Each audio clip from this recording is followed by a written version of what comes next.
Hey, what's going on, guys? New Comic Book Day came and went, but we are here to cover the hot releases from this week. That's right. This is that Bolo show, the Be on the Lookout show, covering those first appearances, Reader Buzz, Variant Buzz. And then, of course, Jack has a long-term play for you at the end. Jack, how's your New Comic Book Day? Good New Comic Book Day. I really like this list. This is one of my kind of like favorites that I've been eyeing over the last couple of weeks. I think there's some sleepers this week. So, without further ado, we're going to get into it right now, starting with those first appearances. First one we're getting on the first appearance list. This was a book that had a lot of hype. We talked about this in the last call, the FOC show, and we're talking about that Joker Warzone #1. Yeah, two covers that definitely were getting everybody's attention. And also, there's some first appearances in here. So there's like 4 or 5. But now, we don't know if these are long-term, short-term, part of the story, because they're all like Joker henchmen. And if you know anything about the history of Joker henchmen, they don't last. So I would be very Bob the Goon. I'd be very careful putting a whole lot of like investment dollars into Joker henchmen. But either way, I really like this book. I really like this issue. And the Derek Chu cover is real cool. Yeah, that's definitely my favorite. That's the one that I pre-ordered for FOC. But the next one we're talking about over to Marvel, this has got a lot of covers. It's got some buzz behind it, but we're talking about that Shang-Chi #1. Yeah, it's a new #1 series. I don't expect it to do much. I hope I'm wrong. Whet the taste buds for the upcoming movie. Yeah, they've got to do this, and you're going to see more of this, where you're going to see characters who maybe haven't had success on the publishing side, but they've got to get that out there before the movies come out. And it's for that reason that this first appearance I actually like. Now, my OG Simpleman's Comics people are going to sit there and go, oh my God, is hell freezing over? He likes a team appearance because you get a new team here. But I've said this before when we've talked about like characters from New Agents of Atlas, that without a doubt, the move that Marvel and the Marvel Cinematic Universe is making is one towards kind of like Asia and Asian American culture. And I'm very big on the world building that these books are going to do. So I think the very easy thing to do is look at the main characters like Shang-Chi and to look at the characters like Swordmaster and then all the other New Agents of Atlas characters. But Arrow and... Right, but even deeper into each of those series is all these other characters that will have to play a part in their worlds, which we more than likely are going to see play out sooner rather than later. And that's just the largest film market. Asia is the largest film market outside the United States. So the potential there is just enormous. The last one we're going to talk about on the first appearances is that Immortal Hulk Threshing Place #1. Yeah, first appearance of a character, Rebecca Green, who's the character that Hulk is really after in this issue. This is a one-shot, kind of an offshoot story. I don't know long-term. I know this is one I almost didn't want to include because I've added the word relevant into the first appearance section, and I think that that's important because there's so many first appearances, and you only know so many that seem to be relevant at New Comic Book Day, and that's what we want to kind of keep it to. But at the same point, I think her last name being Green, it's funny that something so small actually intrigues me. Makes me wonder if, and we live in a world where Donny Cates can bring things back. If you're looking at this one as a issue to grab and just stock, as Brian calls it, a lottery ticket, a $4 lottery ticket, then by all means. Is it one that I think is necessarily guaranteed to play out in the Immortal Hulk ongoing and you're going to, see some sort of return? I can't say that. But the individual one shot, I have not personally read. It hasn't received great reviews, but, I'd love to know what you guys think because I take your reviews a lot more seriously than I ever do reviews that I read online. Yeah, I agree with you. I think if you enjoy reading this, it'd be worth picking up for that storyline. But also, it might be worth picking up just to stash away a few copies because you never know. There might be down the road some news article that mentions something about this character, and all it takes is one little headline or one little byline or some little article that mentions it, and people are going to go hunting for it. And that way, might not be a big flip, but a flip nonetheless if that's what you're into. But that's going to wrap up the first appearance list. So now we're going to roll right into those Reader Buzz books. First one, we're talking about that reader buzz. We just talked about this being cold on this week's 3 Up, 3 Down, but we are talking about Three Jokers #2. Yeah, and that's cold from a secondary market perspective, but the reality is the readers are still reader buzz is reader buzz. Right, they're still on board for this series. You always got to break beyond reader buzz if you want to hit that secondary market penetration. It hasn't done that yet. This could be the issue that does it. We'll see. Yeah, I mean, I'm still a big Jeff Johns homer, so I'm definitely picking it up. Next one we're talking about on that reader buzz list is Spawn 310, which we also kind of talked about in 3 Up this week, right? Right, Ninja Spawn, which is the talk of the week when it comes to Spawn. Of course, we're talking about that McFarlane cover B as well as the incentive sketch, but you really also cannot sleep on the Matina cover A or the Safina cover C. Really, the whole cover package for this issue was great.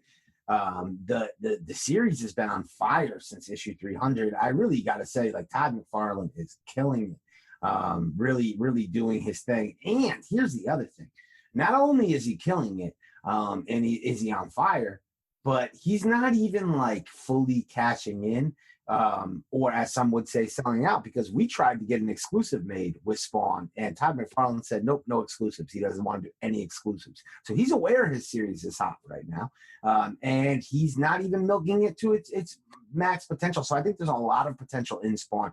I think the demand far outweighs the supply, even though it may not seem like that today on release day, because people were all over this one before FOC. Give this time, I like issue 310.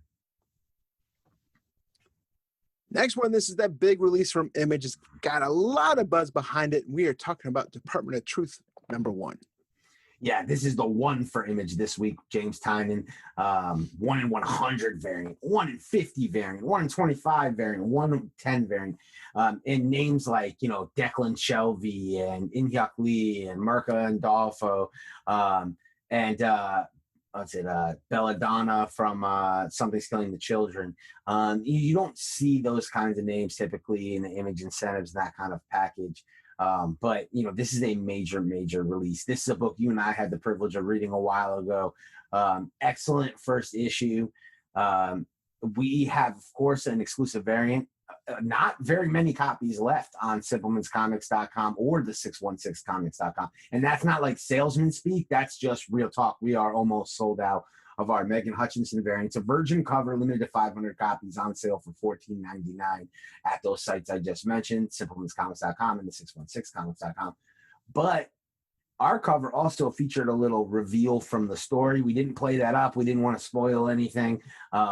And, we're not going to give away too much here talking about it today. But if you have had a chance to read it, I think when you go back and check out our cover, it'll make a little bit more sense. But definitely shout out to John Leone from the 616 Comics who came up with that concept. Yeah, and speaking of exclusive variants for Simple Man's Comics and 616 Comics, want to give shout outs also to Two Brothers Comics as well as Burke Family 54 Comics. Just this week, they revealed 2 more variants that we have going on sale this Saturday at 2 p.m., right? That's right. 2 variants that we have been anticipating and excited for a long time. We've got Power Rangers, Mighty Morphin Power Rangers #55, the final issue in this landmark Boom series. And this series comes to an end with Ryan Parrott bringing in a new Green Ranger. And this issue, not only is it a first appearance of the Green Ranger, but Boom Studios granted us the ability to put the Green Ranger front and center, that first cover appearance solo in this issue.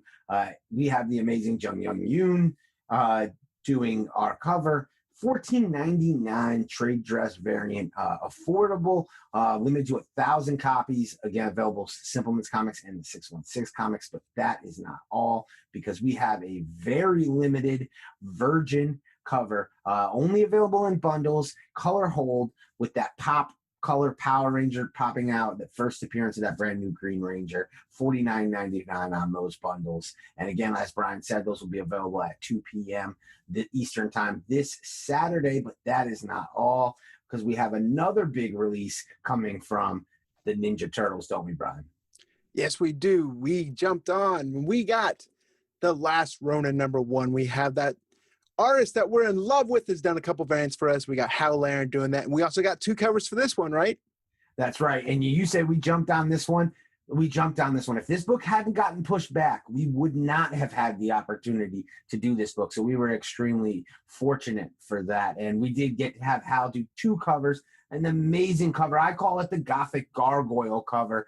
You get to see Ronan perched on high, that amazing rain.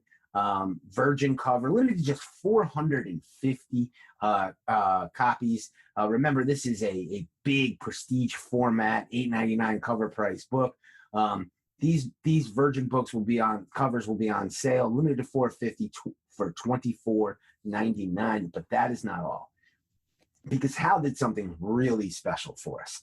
He put together an extremely limited 250 print Virgin that depicts not only Ronan going to battle throwing a ninja star, but his inspiration in the background, his 3 fallen brothers, and one of our inspirations, who I wear his t-shirt right now, R.I.P. Jabroni, written right on the ninja star, something that we had the pleasure of getting to do, to try to forever immortalize our friend Edwin the Comic Jabroni, who was the biggest Ninja Turtle fan we knew and was the man who was supposed to be making all of these awesome Ninja Turtle announcements.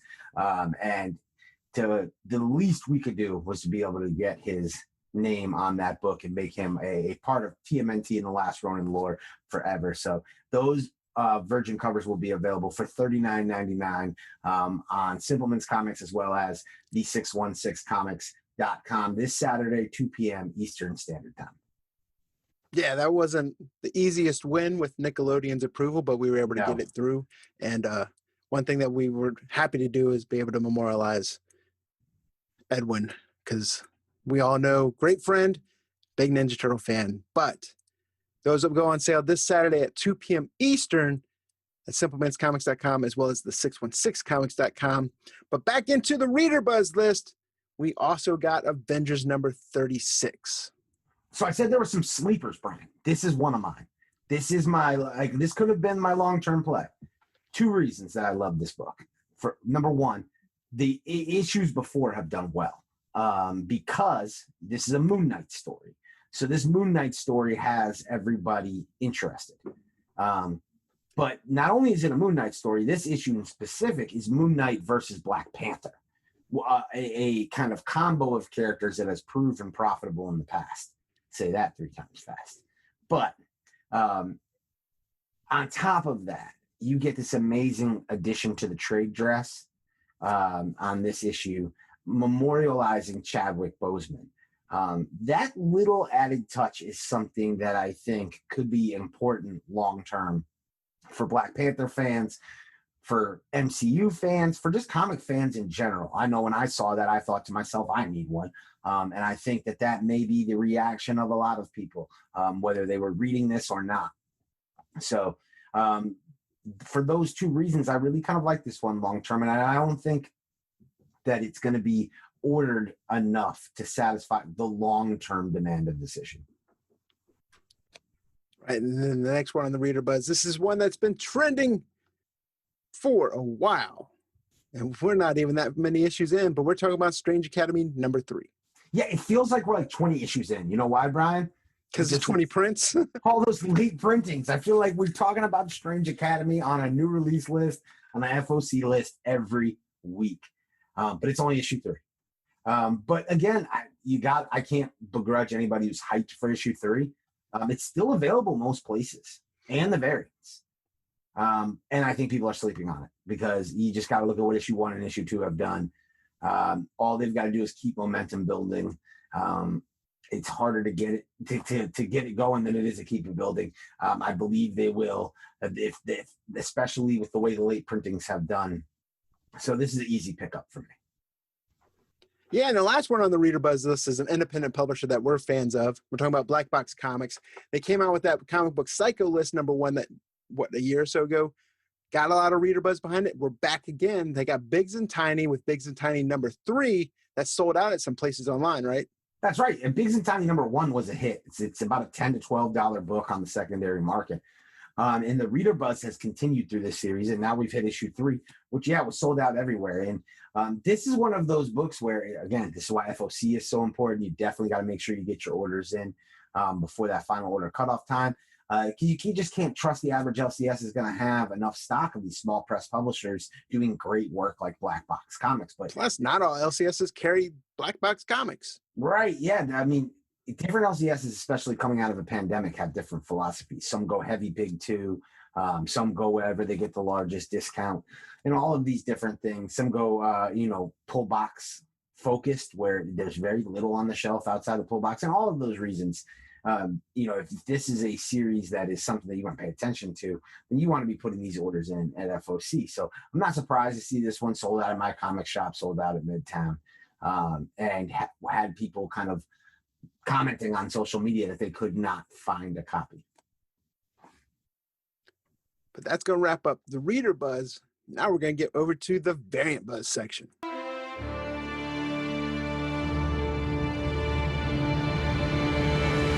off the variant buzz section. We talked about some of those later printings earlier in the show, but we got Strange Academy #1, 4th print this week. Yeah, no brainer. Not much I can say about this. We just said I'm going to keep picking up these late printings of Strange Academy. I'm not going to stop. I think that this is a long-term property for Marvel. Next one, we got Wonder Woman 84. That movie's been pushed back, 3 or 4 times, but we got 1984 #1. There's a Rooster Teeth variant for it. That's right. And if you're not familiar with Rooster Teeth, I'm going to tell you that I'm going to give you the very basics because I don't know a ton and I don't want to get killed. But you're talking about a production company that has done podcasts and animated films and animated shorts. They've been behind the popular, I think it's like RWBY. I don't know. I think you pronounce that Ruby. They've also done several popular podcasts. And they've got a solid following and coming out with a variant. They're owned by Warner Media now, and AT&T, who of course owns DC Comics. So this is some smart cross branding. And it's one of those variants that all of the negatives you could say, it doesn't look like Wonder Woman, or the woman isn't attractive, or why is she wearing mom jeans? All of those things are all the reasons I like this cover. It's different. It stands out. And I love books that have a demand outside of our traditional comics community, because that's when books sell out and dry up. If Rooster Teeth fans want this book and want to own this book and keep this book, that will help this book dry up and become a serious secondary market contender. So I kind of like this one long term as well. Now, this next book, we've talked a lot on this channel throughout a bunch of the videos about selling in sets or collecting in sets, and I think this one kind of fits that.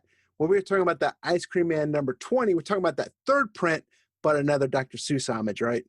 Yeah, and the 2nd print didn't do as well as the 1st. The 3rd print will be readily available and won't do as well as even the 1st or the 2nd. But to have all 3 of those different covers, especially the other thing is the 1st print has gone up. The 1st print is the funniest thing about this is as these later prints have come out and not done well, the 1st print has just gone up. So the 1st print is now $45 to $60. So the kind of like, I agree with you about having a set. We talk about selling in sets. The difference between you getting a sale at your top price versus taking less, kind of going after competition, it may be having those 2nd and 3rd prints to be able to include it in a bundle. We love that kind of stuff. And also for a collector, this is a must put together set for me. So I've really enjoyed this look. It was definitely an inspiration for something that we have coming along the pipeline, exclusive variant wise.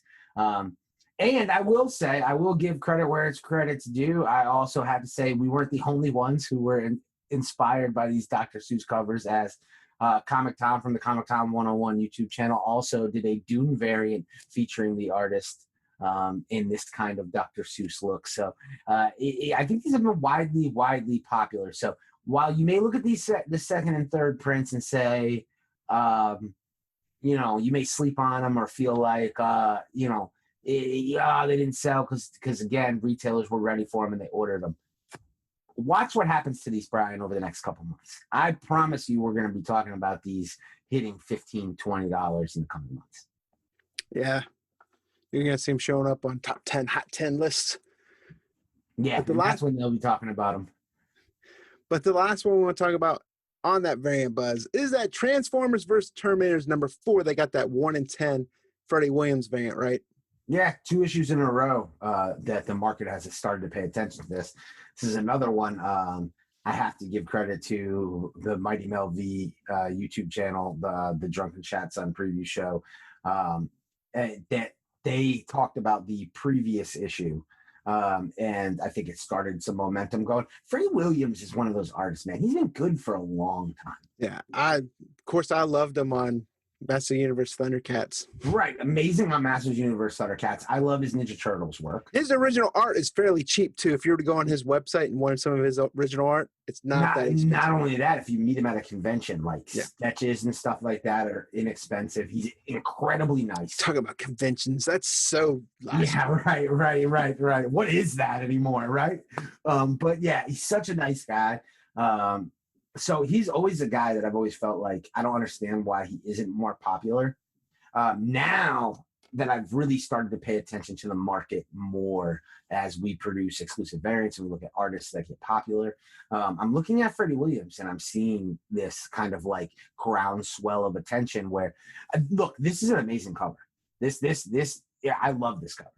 But this to me is par for the course of what Freddie Williams does.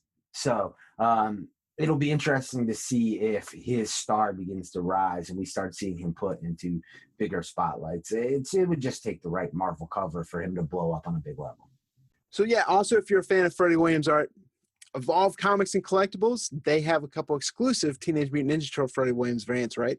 Yeah, the last several issues they've been working with Freddie. They have a seemingly an ongoing relationship, similar to how we've got Hal Aaron doing our TMNT ongoing variants. They've got Freddie Williams doing theirs. So definitely check those out. Incredible work. I can't say enough about Freddie Williams. That's going to wrap up the variant buzz for this list. Now it's time for Jack's long-term play.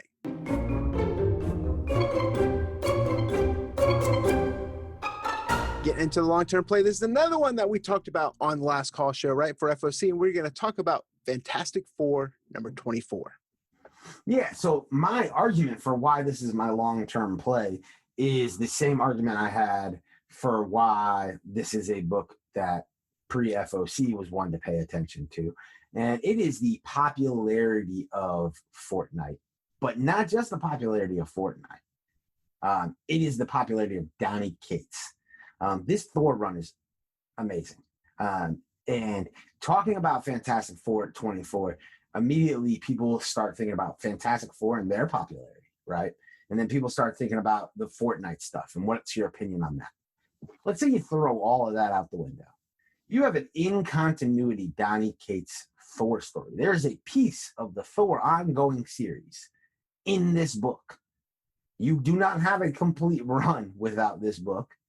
And I think the fact that they were so deliberate in saying that it was in continuity, and yes, it took place in Fortnite, but having Donnie write it, having the Greg Land art, having it be on such a big scale, I think that they knew what they were doing and they tied it in very well. So yes, there are some other books that I think will make shorter term moves. There's some safer plays this week. This is my favorite long-term play, especially like just something as simple as cover A, because I think cover A will just get overlooked and forgotten about. But to me, this is the simplest long-term play because it's going to be a cover price book. Of all the books that we talked about that I said I'd like Avengers, like Department of Truth or the Rooster Teeth Wonder Woman 84. This is going to be the easiest one for you to find. But at the same point, I also look at it and go, I don't think Fantastic Four is getting stocked for the long haul. I think people are ordering Fantastic Four for what they need. So you're going to get stores not thinking in terms of, well, what does my Thor readership need? What does my Thor collector base? What are my Donny Cates fans going to need? They're thinking in terms of what does my Fantastic Four readership need? They've already announced a second printing for this. The cover wasn't anything to write home about. If they can do a late printing with the Thor story as the cover, I think that will be a secondary market home run. But either way, I really like this cover. I'm bullish on Donny Cates and his Thor run long term and how he brought Galactus into it. I spent 4.5 hours packing up Simpleman's Comics variants today while my kids played Fortnite. I know how much Fortnite has a grip over this younger generation. So it's easy for us old fuddy-duddies to judge, but the youth is all about Fortnite. I know your kids are all about it as well, Brian. So I'm bullish on this one. So a Fantastic Four 24, that is the long-term play of the week. Yeah, my 7-year-old's all about Fortnite. Doesn't want to do online school. We let him play a little bit before school because he gets up so early. And we tell him to come log in. He just cries a fit. But so we take it away from him because that's a great thing to do. You just take stuff away from kids. Yep. But I like this book. I like your long-term play. I know we're going to get a lot of comments. People hate Fortnite. People hate whatever. But this also kind of reminds me, I could see this being one of those books like, remember that old 80s book, the Nestle Quick book that had like Spider-Man in it? That goes for a decent amount of money. Yeah. I mean, it's hard to find in high grade. Can't say this is going to be exactly like that, but it kind of has that same feel to it where, yeah, it's a Fantastic Four book. I know Legend loves Fantastic Four. That makes one person. But either way, the fact that it's Thor in there, I do like it as a long-term play. I'll be anxious to see how it plays out. I think it's going to be something that might not do anything for a while. But I think collectors are going to want this, especially if they like that Thor run, as you mentioned. Yeah, my guess is it'll be the lowest printed Donny Cates book probably in the last year when you judge based on what the other books do. So, for that reason, I think that it definitely be the lowest printed Thor. Yes. But you, the viewer, let us know. Is this a book that you guys would pick up, especially if you're a Thor fan? I'm a big Thor fan, and I've gone on record plenty of times saying, hey, I didn't like Donny Cates writing it because I was a Jason Aaron homer. But I've enjoyed that story nonetheless. And I'm glad it brought more fans into Thor, even though it's kind of like that indie rock band person. Like, oh, man, I was with them before they went mainstream, bro. But great long-term play, and that's going to wrap up the Bolo list for this week. Let us know in the comments what you guys think of the list. What books did you guys pick up this week? Always love to hear those comments. And with that being said, guys, this is Brian Jack with Superman's Comics. We'll see you guys in the next video. Crashing the pine on the marble floor. Yeah, put up that sign I read love and joy. Yeah, I want more. Yeah, she want more. Ornaments works with the flashing lights. She only will hit to a certain song. Her channel is orange, white flannel thong. Come tag along, come tag along. Crash, love, lost.